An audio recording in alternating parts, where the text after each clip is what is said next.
Днес ви показвам един изненадващо вкусен десерт, който ще ви впечатли със своята простота и уникален вкус.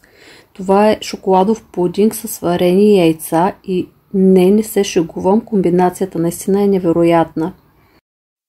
За тази магия ще ви трябват 4 твърдо сварени яйца, 30 грама какао, 1-2 ванилии.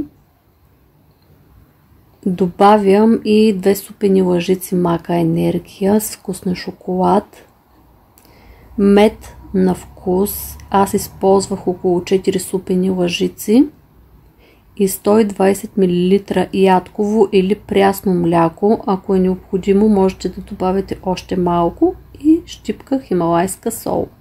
Всичко смесвам в блендер, докато се получи гладък крем.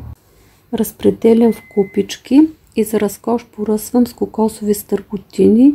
Може също така да се замени с ядки или свежи плодове. Оставям в хладилника за минимум 2 часа, за да се охлади и стегне крема.